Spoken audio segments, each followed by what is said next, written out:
All right, Shalom. I want to give all the praise, honor, and glory to Yahweh, Bahasham, Yahweh Shai, Bahasham, Rakakwadash. Double honors to the apostles and elders of Great Millstone who taught me this truth, and double salutations to all you Akim out there laboring, the house of David, the elect, that's pushing his word with all truth, righteousness, and sincerity. Shalom to you, brothers, and shalom to the elect. I'm back with another quick lesson through the Holy Spirit, the Rakakwadash. This article here is from El Pais. It says Trump plunges the U.S. economy into chaos and uncertainty. Okay, and before we read on in this article, let's play these videos. In that new bill, they changed the SNAP benefit requirements. And this, I'm not going to say shit, but what is in there. And I'm going to leave you to analyze the implications. Parents of children ages 7 to 17 must work 80 hours a month in order to qualify for SNAP. But in households where there are two parents who are married, only one of them has to work.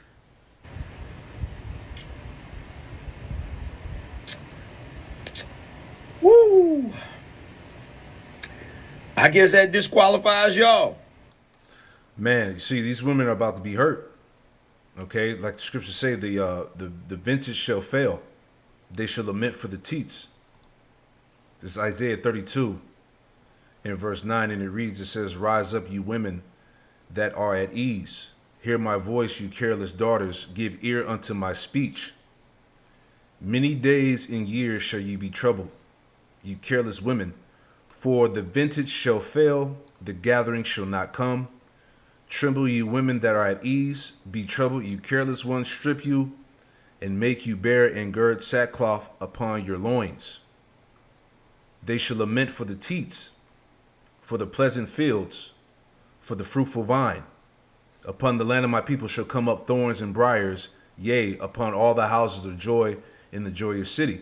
Now, as we talked about before in the chat GPT, okay, just bringing that back out, dealing with Isaiah 32 and 10, it says the explanation. It says this verse is part of a prophecy from the prophet Isaiah warning the people of Judah, particularly the complacent women in Jerusalem, about impending judgment and hardship. Key elements: careless women. This refers metaphorically to women, and by extension, the society, who are living in ease and false security, not recognizing the danger ahead. This term implies complacency, apathy, or a false sense of peace. Many days and years shall you be troubled. A prolonged period of distress and upheaval is being foretold. It implies not a brief punishment, but one that lasts and deeply affects life. This is what we're trying to tell you women out there that have your comfort and security here in Babylon. It's over. The vintage shall fail, the gathering shall not come. This points to the agriculture failure. No grapes to harvest, no crops to gather. In ancient agrarian societies, such failure meant famine, economic ruin, and social disorder. All these things are coming.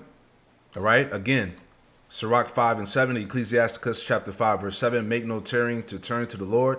Yahweh Shem Yahweh Shai, put not off from day to day. For suddenly shall the wrath of the Lord Yahweh Shem Yahweh Shai come forth, and in thy security thou should be destroyed and perish in the day of vengeance." You see? All right, so the evils and only evils are coming. Ooh, y'all heard that President Trump done shut down Job Corps? That shit is finna be ended as of June 30th. He called me, come and pick him up. I don't know what to do. All he do is go to school and try to, learn and try to get a career so he can get a scholarship so he can get a good job. I don't understand that. This is what they need. No, they don't have a nursing school here.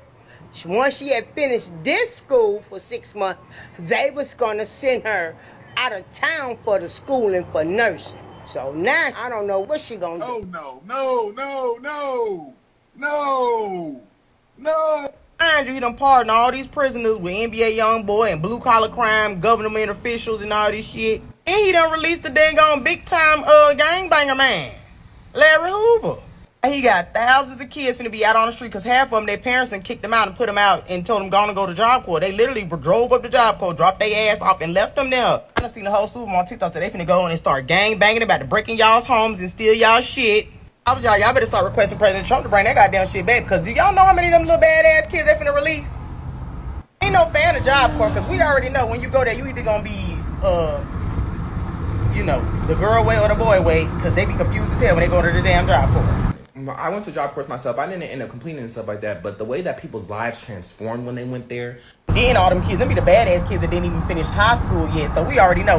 That's one of the reasons why they said they closing. They said y'all kids bad as hell. They keep having all these incidents where y'all be fighting and getting thrown out. What really they should do, they should just make the rules a little harder. They should be kicking out the niggas if you get two chances. First chance is a warning. The second chance they kick your ass out. That's what they should have did.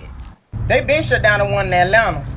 But word on the street is they just literally built one in Mississippi. It's brand new. And they finna shut it down already. I don't know where them kids finna go, but y'all hide your wives, hide your husbands, lock your doors, lock your cars, because it finna be little Baghdad. Let me keep y'all updated.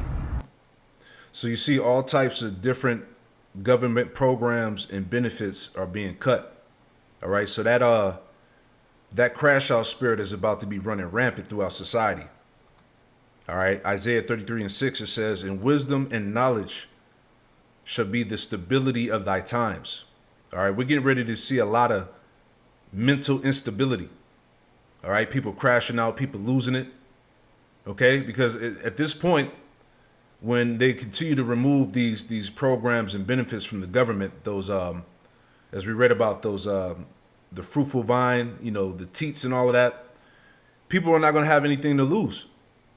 All right, so you're going to see an increase in crime, robberies, murders. Okay, people losing their damn minds, man. So again, Isaiah 33:6, it says, "In wisdom and knowledge shall be the stability of thy times." All right, this wisdom, knowledge, and understanding, okay, is what's going to keep us, those that are in the know. That's what's going to keep us stable. All right, the wisdom and knowledge and understanding of the Lord is what's going to guide us through these evil times that are coming. And wisdom and knowledge shall be the stability of thy times and strength of salvation. The fear of the Lord, Yahweh Shem Yahushai, is his treasure. See? Matthew 24, verse 12, it says, "And because iniquity shall abound, the love of many shall wax cold." All right. So again, there's going to be a waning of love as when you look it up, right? Wax cold, psycho, right? Strong's G 5594. Psucho. Psucho. All right, suko in the Greek looks like psycho, right? But it says metaphorically waning love, right? So the love of many is going to wax cold. It's not going to be any love out here. All right, you're going to see a lot more, hate, terror, crimes. Okay. There's going to be a lack of compassion, is the point. People are angry. They're confused as we're going back to the article here. All right. Going back to the state of this economy. Right. Trump plunges the U.S. economy into chaos and uncertainty. That's the perplexity of the people, man. People are stressed out, confused. All right. They don't know what to do. They don't know who to trust. They can't save money. All right, all these things are going to affect the minds of these people in this society. Okay, it says the erratic trade policy and the worsening fiscal crisis are dragging down economic growth and increasing the risk of a recession, right? Because we're all waiting for this economy to crash out anyway. All right, they got to implement that MOTB system. All right, so we know where everything is going. It says the word recession resurfaced last week in the minutes of the Federal Reserve. Economists at the U.S. Central Bank assign an equal probability to a full-blown economic crisis this year as to their baseline scenario, which is low growth. In just 4 months, U.S. President Donald Trump has plunged the world's largest economy into chaos, confusion, and uncertainty. See? And it's all by design. This is why they're stripping the government programs. This is why they're cutting the benefits. This is why they're doing the whole DEI and all of that, man. Okay? This is all part of the plan to bring that order out of chaos. Right? It says U.S. President Donald Trump has plunged the world's largest economy into chaos, confusion, and uncertainty with his erratic trade policy and aggressive budget agenda, putting the entire world on edge. See? It says the danger is not only recession, but also fiscal and even financial crisis, as tensions in the bond and currency markets have made clear. The slowdown in U.S. growth, the trade war, and financial instability, right, will take a toll on the global economy. Although the risk of a global recession has eased somewhat due to Trump's policy reversals, economists are calculating which countries will be most affected, but the situation is constantly changing and the outcome remains uncertain. Right, that goes back to Ecclesiastes 12, how the keepers of the house would tremble. All right, because they see the uncertainty, they see the the crisis coming, right? So everybody is in panic mode, right? It says the U.S. economy has shown tremendous resilience in recent years, but the president is relentlessly testing it. His trade policy caused the gross domestic product (GDP), which had been experiencing strong growth, to contract in the first quarter for the first time in 2 years, even before most of the tariffs took effect. All right. Let's see if there's anything else we want to read. Okay.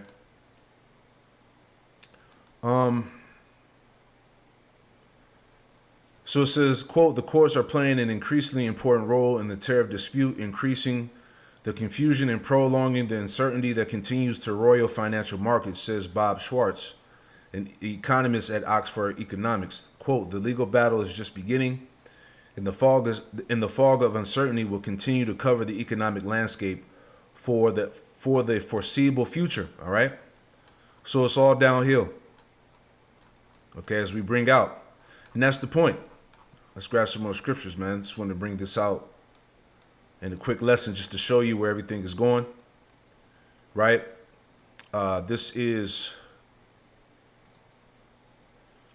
Jeremiah 51, verse 45. It says, my people, go you out of the midst of her, and deliver ye every man his soul from the fierce anger of the Lord, Yahweh Shem Yahushai. Verse 46, unless your heart faint, and ye fear for the rumor that should be heard in the land, a rumor shall both come 1 year, and after that another year should come. It shall come a rumor, and the violence in the land, ruler against ruler. That's what's coming as a result of all the confusion, chaos, and uncertainty. All right, the financial instability, the mental instability. People are not going to be able to make it. All right, people are going to be ready to lose it, to crash out. All right, all these things play into what's going on. So there's going to be violence in the land. There's going to be wars. Okay, civil wars. All right, it's going to be people trying to come against the system. And Esau, he's preparing for all of this, man. The rebellion, people getting ready to fight back. Okay, so this guy Trump, again, he's doing an excellent job. All right, because it's all prophecy, right? This is 2nd Ezra 15 in the GNT. 2nd Ezra 15, verse 14, it says, the world and the people in it are doomed. All right? The world and the people in it are doomed. The war that will bring the destruction is very near, which is what? World War III. Nations will arm themselves and fight against other nations. There will be great political turmoil, with one group trying to overpower another and gain control while ignoring the legitimate government, right? There will no longer be free access to the cities, because the struggle for power will bring destruction, terror, and total confusion wherever people live. All right, and we see that happening now. These are the beginning of sorrows. All right, a financial collapse, financial uncertainty. right? Driven by famine and terrible suffering, people will assault their neighbors and mercilessly plunder their possessions, right? As the chick was saying. All right? Hey, these little niggas are about to start, robbing people. All right? They cut the Job Corps. So they're going to go out and start, basically going back to the streets. Robbing people at gunpoint, more crime, theft. All these things are going to happen because it's all part of the plan. Okay? They need the chaos and disorder, man. See? This is Isaiah 47:1. It says, "Come down and sit in the dust." That dust represents confusion. All right, as we read here, the chaos and uncertainty, man. People have nowhere to turn to. Come down and sit in the dust, O virgin daughter of Babylon. This is America. Sit on the ground, there is no throne, O daughter of the Chaldeans. For thou shalt no more be called tender and delicate. Because, hey, this place is getting ready to see its ultimate disaster. All right? Wars, civil wars, all that.